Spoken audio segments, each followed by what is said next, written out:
गिबिसिनथारावनो नोंथांमोननि चेनेलनि गेजेरजों जों साफ्रोम रायजो राजाफोरनो जांख्रिथायारि गोजोन गाहाम हामलायनाय बावहरनाय थाबाय। दिनै नोंथांमोननि बे खौरां बिजोंनि गेजेरजों माखासे रायजो राजाफोरनो खोन्थाथावना फोरमायथारनांगौ बाथ्राफोर दङखाय दिनै जोङो Ex.NDFB वेलफेयार ससाइटि रन्जन दैमारि सारजों दैदेनजानाय ग्रुपनिफ्राय आरो लोगोसेनो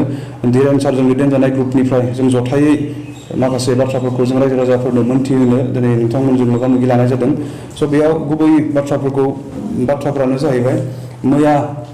10 जुलाइ रन्जन दैमारि सारा जोबथेसालियाव दङमोन। दिनै बेखौ बयबो मोनथिगौ। बिथाङा बिटिआरनि सिगनेटरि सासे, थेवबो बिथाङा सान्तिनि सुक्ति बा बिटिआरनि सिगनेटरि जानानैबो जोबथेसालियाव बिथाङा थाहैनो गोनां जादों। आरो मैयानि दिनाव जोङो जि खबर मोन्दों बिथांनि देहायाव COVID-19 पजिटिभ मोननाय बे मोनसे खौराङा समस्त बिटिआर ओनसोलाव थानाय आरो बिटिसि ओनसोलाव थानाय रायजो राजा बा जोंनि साफ्रोम एनडिएफबि सोद्रोमाफोरनि गोसोआव मोनसे दुखु मोननाय आरो सिन्ता खालामनो गोनां जाथाय होननानै जोङो बुंनो हायो। बिनि सायावनो जोङो माखासे बाथ्राफोरखौ भारत सरकार आरो आसाम सरकार आरो जेल अथरिटिफोरनि सायाव जोङो बुंनो हास्थायदों। दिनै रन्जन दैमारि सारा मैयानि दिनाव जि COVID-19 पजिटिभ मोनदों बेयो थारैनो दुखुनांथावना आरो सोंखारिथावना। मानो होनब्ला बिथांखौ 20 फेब्रुवारियाव बिथांनि बेलखौ एक्सटेनसन खालामनायाव बिथाङा गावखौ सेन्ट्रेल जेलाव गथायफाफिननो गोनां जादोंमोन बिटिआरनि सिगनेटरि हिसाबैब्लाबो। जाय एकर्डखौ दिनै प्राइम मिनिस्टारा फैनानै 7 तारिख फेब्रुवारियाव नङाब्लाबो 6-7 लाख बर'फोरनि गेजेराव बिटिआरआ मोनसे सान्तिनि सुक्ति होननानै बुंनानै गालांनायनि उनावबो बिथांनि बेला एक्सटेनसन जायालाबानो गोबां दुखुनांथावनायै बिथाङा जोबथेसालियाव गावखौ गथायफाफिननो गोनां जादोंमोन। आरो बयनिख्रुइ दुखुनांथावनासिन बेबायदि सिगनेटरिनि देहायाव दिनै COVID-19 पजिटिभ मोननाया। बेवहाय जोङो बुंनो हास्थायो जोङो जेसेबांखिनि इनफरमेसन जों मोनगासिनो दङ बिथांनि देहायाव COVID-19 पजिटिभ मोननायनि सायाव। थारैनो दुखुनांथावना। बिथाङा मैया COVID-19 पजिटिभ टेस्ट खालामनानै बिथांनि रिपर्टआ फैदों आरो बियो जों मोनथिदो थांनाय 4 थारिखआवनो अर्थात बे मासनि 4 थारिखआवनो बिथांनि स्वाब टेस्टखौ लानाय जादोंमोन। सरासर स्वाब टेस्टनि रिजाल्टआ सानथामनि उनाव फैयो बेखौ जों मिथियो। नाथाय रन्जन दैमारि सारनि बेलायाव अर्थात मैया जेलाव जेसेबांखिनि COVID पजिटिभ मोनदों बिथांमोना 6 दिननि उनाव अर्थात 10 तारिख मैया 6 दिननि उनाव बिथांमोननि टेस्ट रिपर्टआ फैदों। बेयो थारैनो दुखुनांथावना। बियो माबोरै डिले जानो मोनखो बेखौ जों दिनै सोंखारियो जेल अथरिटि आरो आसाम सरकार आरो भारत सरकारखौ। बेवहाय नोंथांमोना जिहेतु जेलाव लांफाफिनदों हिसाबै नोंथांमोननि कमप्लिट रेसपन्सिबिलिटि दङ। बिथांनि देहानिफ्राय लानानै बिथांनि जानाय लोंनाय गथै गासैथिंनिफ्राय बिथिङावबो दिनै आसाम सरकार आरो भारत सरकारा बिबान दङ होननानै जों सानो। बिदि सप्तायाव दिनै बिथाङा COVID पजिटिभ मोनबाय। बे COVID पजिटिभा दिनै बुहुमनाङैनो गिख्रंथाव मोनसे महामारि होननानै गनायजादों बा सिनायजादों। बे बेरामा दिनै न'खरनि सोद्रोमाफोरा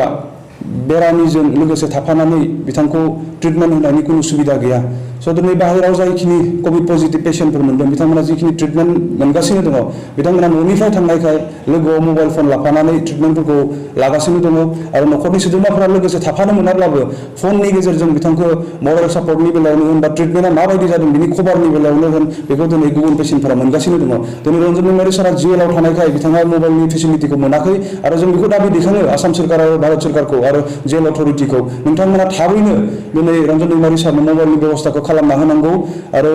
जोङो बिनि देहानि सायाव जिखिनि आपडेट बेखिनि गासैखौ जों मोनबाय थानांगौ। जों बेखौ दिनै नोंथांमोननि बे खौरां बिजोंनि गेजेरजों गोख्रोङै जोङो खावलायहरो।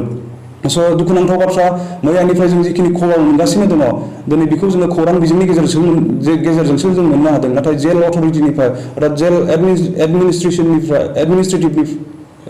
जेल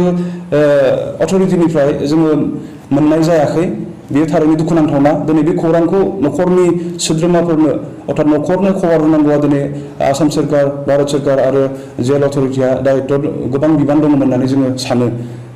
फैबाय थानाय दिनाव जुदि आरो बिनिख्रुइ जुदि गाज्रि जायोब्ला रन्जन दैमारि सारजों लोगोसे जायखिनि जोबथेसालियाव एनडिएफबि सोद्रोमाफोर दङ बिथांमोनहा जुदि गाज्रि अबस्थायाव जुदि भुगिनो गोनां जायोब्ला बिनि गथै दायित्वआ आसाम सरकार आरो भारत सरकार आरो जेल अथरिटिया जागोन होननानै जोङो दिनैनि समाव जों बुंनो हास्थायो। आरो जुदि बिथांखौ मोजां जुदि ट्रिटमेन्ट होआब्ला बिथांजों लोगोसे जिखिनि एनडिएफबिफोर दङ बिथांमोना जुदि मोजां ट्रिटमेन्ट मोनाब्ला दिनै समाजो बेखौ फोरमायगोन जों मा साननो गोनां जागोन बा मा खालामनो गोनां जागोन बेखौ दिनै समजों लोगोसेसो जोंबो बुंनो हागोन। स' बेवहायनो गुरैयै खावलायदों शान्तिनि सुक्ति खालामनाय सासे सिगनेटरिजों लोगोसे एनडिएफबि मोनब्रै आफादा जिहेतु बिटिआरआव सागान होदों बेयाव थानाय साफ्रोमबो दिनै शान्तिखौ लुबैनानै सागान होबाय आरो बिनिखायनो एनडिएफबिआव जेसेबांखिनि सोद्रोमाफोर दङ गासैबो दिनै शान्तिखौ लुबैनानै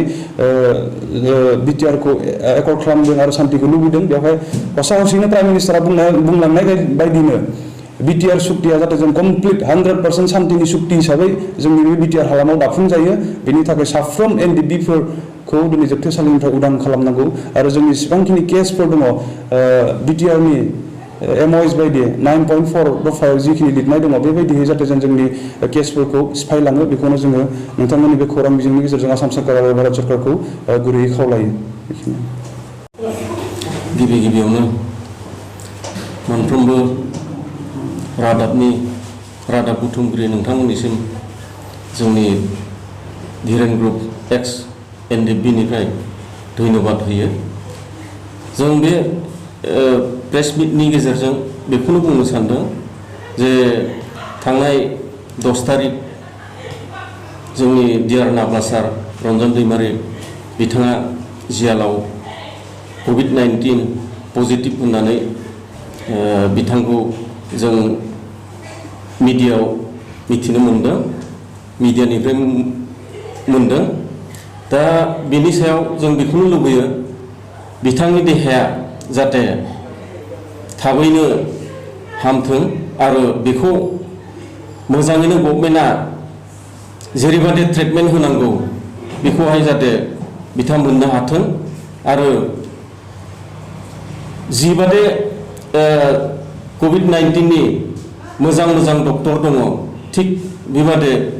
डक्टरजों गभर्नमेन्टआ थाबैनो बिथांनि देहाखौ फाहामनायनि लामायाव लाथों जों बेखौनो दाबि दैखाङो जाहाथे जोंनि जिथुनिखि बिटिआर सुक्ति जानानै थांबाय बेवहाय रन्जन दैमारि सारा अनेक मावनांगौ हाबा दङ गतिके बिथांखौ बेमारनिफ्राय फाहामनानै जोंनि बिटिआरनि दफाफोरखौहाय मोनफ्रोमबो फारियै बिथाङा मावलांनांगौनि दायित्व दङ। जों रायजो राजाखौ खावलायो जाहाथे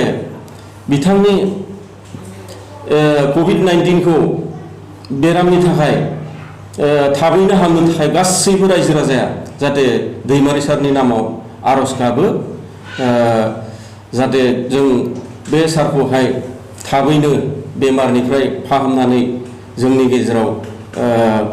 मोनफुंनो हाथों। एसेनोसै। जोङो गुबुन संगठनफोरखौ दिनै जों खावलायगोन रन्जन दैमारि सारा जोबथेसालियाव थानानै COVID-19 पजिटिभ मोननाय केसनि बेलायाव आरो एनडिएफबिनि जेसेबांखिनि सोद्रोमाफोर दिनै बेयाव थानानै पजिटिभ मोनदों बेनि बेलायाव जों बायदि जाहाथे जों गुबुनफोराबो दाबि दैखाङो। जों नुदों दिनै अखिल गगैया जेब्ला पजिटिभ मोनदों गोबां आसामिस अर्गानाइजेसनफोरा बिनि जानानै खोथा बुंदों दाबि दैखांदों बिथांखौ फ्रि खालामनांगौ बे जेलनिफ्राय बरननांगौ बेबायदि दाबिफोरखौबो दैखांदों। स' दिनै रन्जन दैमारि सारजों लोगोसे एनडिएफबिनि जेसेबांखिनि सोद्रोमाफोर दङ जोंहाथ' बांसिनसो लामा दङ दिनै जोङो बिटिआर सुक्ति खालामबाय एनडिएफबिखौबो जों फोजोबनो गोनां जाबाय बेवहाय जाहाथे जों जोंनि संगठन गुबुन संगठन माहारियारि संगठनफोरा जाहाथे जों ओंखारबोयो आरो सरकारखौ जाहाथे जों प्रेसार मोनसे होयो शान्तिनि सुक्ति खालामखांनाय सासे सिगनेटरिया जाय सुक्तिखौ प्राइम मिनिस्टारा फैनानै डिक्लेयार खालामना गालांदों। बर' माहारिया दिनैसिम 3थि गोरोबथा खालामबाय बिएसि गोरोबथा खालामदों बिटिसि गोरोबथा खालामदों बे मोननै गोरोबथाखौ जोङो मोनथि मोनाखैमोन शान्तिनि गोरोबथा होननानै गोजोननायनि गोरोबथा होननानै खिन्थु बिटिआर 3थि गोरोबथाखौ गोजोननि गोरोबथा होननानै प्राइम मिनिस्टाराबो जेराव बुंना गालांखादों। स' बेयाव जोंहा गोबां लामाफोर दंखायो बेवहाय आं खावलायगोन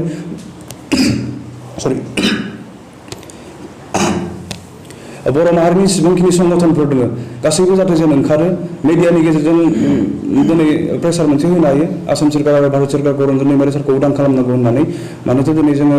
मुभमेन्ट खालामनांगौ बा सुबुंखान्थिनि नियमजों आन्दलन खालामनांगौनि दिनैनि परिस्थितिया थोना COVID-19नि माखासे गाइडलाइनफोरखौ लानानै बेवहाय खौरां बिजोंनि गेजेरजोंब्लाबो जाहाथे जों गुबुन जोंनि माहारियारि संगठनफोराबो जाहाथे जों सारनि उदांखौ दाबि दैखांनाय बेखौ जों खावलायदों। आरो जों सिगां नुदों जों दुखुसो मोनबाय थादोंमोन दिनैसिम जोंनिफ्राय गोबाङानो बेबायदि सिगां बोनानै सारनि बेलायाव गोबां बाथ्राफोरखौ बुंनायखौ जों नुनो मोनाखैमोन नाथाय माखासेफोरा बुंदों जायफ्रा बुंदों बिथांमोनखौ जोङो थेंकिउ होयो आरो साननो गोनां बाथ्राया दिनै बे आल्फा इन्डिपेन्डेन्टनि फोसावदिं नेहाथारि बिथांमोना मास मोननैसोनि सिगां एक्जेक्ट गोसोआव गैला माखासे समनि सिगां बिथाङा प्रेस मिटनि गेजेरजों अर्थात भिडिअ मोनसे हरदों आरो रन्जन दैमारि सारखौ उदां जानांगौ होननानै दाबि दैखांदों जाय जारिमिना बुहुमनि जारिमिनावनो जेरावबो जाफेराखै बेबायदि जारिमिना दिनै एनडिएफबिनि बेलायाव जादों बेयावहाय दिनै बिथांमोना गोरोबथा खालामबाय आफादाबो गैलिया बिदि होननानै दिनै आलफा इन्डिपेन्डेन्टआ जाय दिनै हाग्रायाव दङ हाथियारनि संग्राम खालामदों जुदि बिथांमोनानो बुंनो हादोंब्ला जोंनिफ्राबो हानांगौ जों बेखौ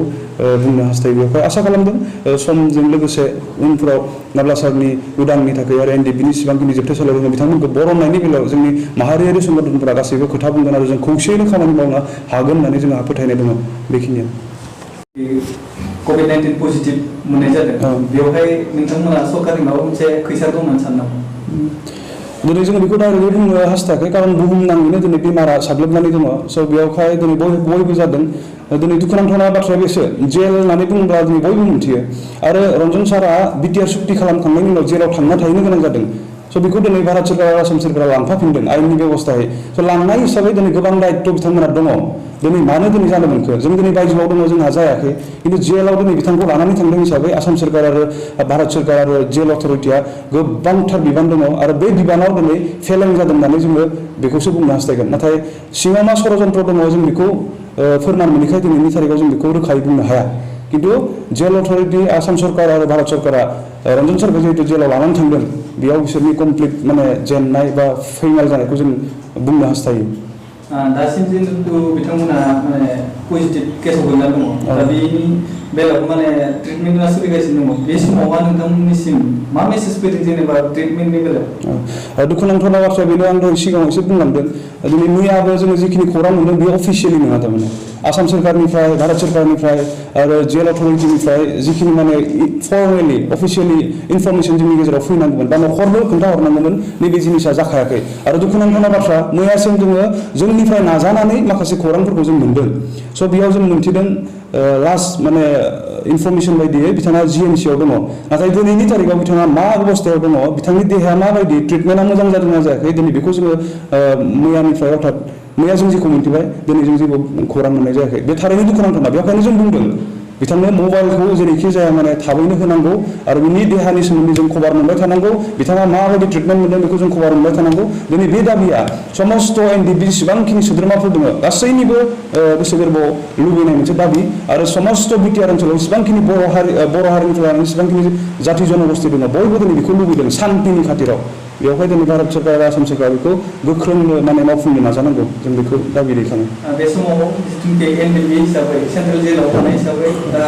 साबेसे सुबुंनिया पजिटिभ मोननाय जादों होननानै नोंथांमोननाव एसे समाव जों मैयानि निउसाव मोननाय बायदि आरो इनफरमेसन मोनसे जोंनियाव फैदों बेयाव जोङो 19 जनखौ जों मिन्थिदों बिनिनो 12 जना एनडिएफबि जेराव रन्जन दैमारि सार दङ एनडिएफबिनि इनर नाय बिथांमोना दङ आरो बाखि 10 जना एनडिएफबि एसनि आरो बिनिफ्राय जों मिन्थिनो मोन्दों बिथांमोना स्वाब टेस्टखौ गावनि देहाया गाज्रि जाबाय थानायखौसो गावसो माने निजा भाबे आवगायग्रोनानै टेस्टखौ खालामहैदोंमोन